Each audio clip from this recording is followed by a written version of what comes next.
The good news, you're the undisputed musical figure of your time, and you even created your own genre. The bad news, you're deaf and you can't even hear your own music.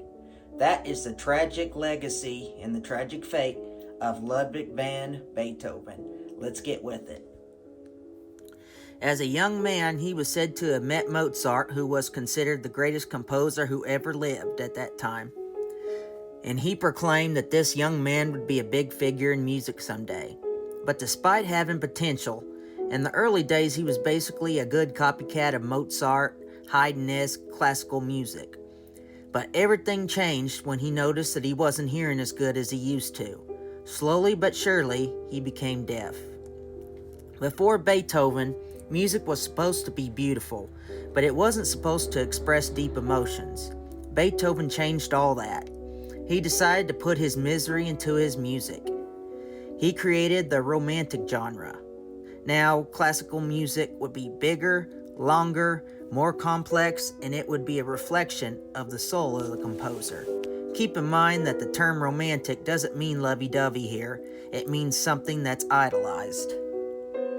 By all accounts, Beethoven was a sad, melancholy man, as well as a perfectionist and a grouch, who was hard to deal with.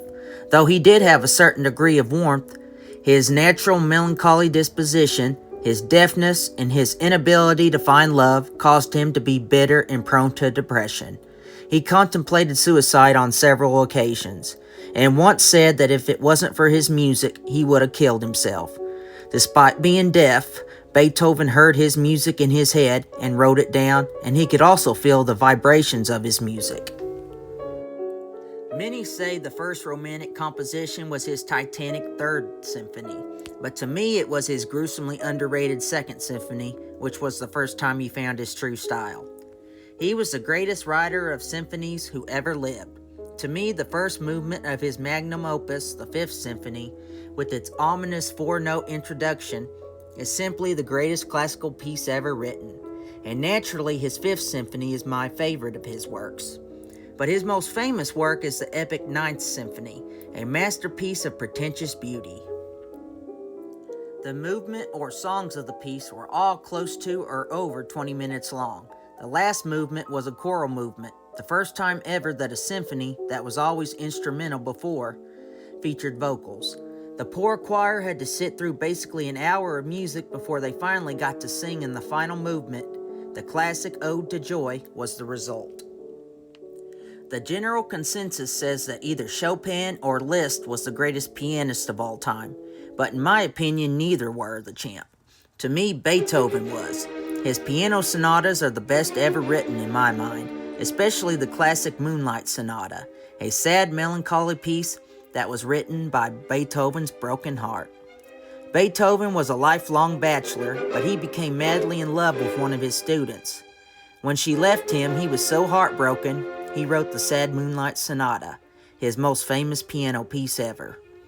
He never did enter another relationship, and he died alone, never forgetting his love. Oddly enough, he was said to have hated the piece and was sick of people always asking him to play it. The question is, was he just sick of playing it, or did he just not want to be reminded of the time he lost the love of his life? He revolutionized music again with his Grose Fugue, a movement in one of his most famous string quartets. This was the weirdest classical music ever made to that time. It was almost atonal, and at the time, it was his first commercial failure. Many saying it was nothing but mindless noise. In hindsight, the surrealistic atonal music of Schoenberg and the more eclectic music of Stravinsky and Debussy would be directly inspired by this piece. Of the big three of classical music, Beethoven, Bach, and Mozart, all three have been considered to be the best ever at some point. But the one who gets the most votes as best ever is Beethoven. He created the romantic genre and was the undisputed king of symphonies, and in my opinion, the best piano music too. Even Richard Wagner, a blowhard who never tired of telling people how great he was, admitted that Beethoven was his idol and superior. His music was long-winded and complex, but never boring, and always beautiful. See you later on the Hillbilly Review Channel.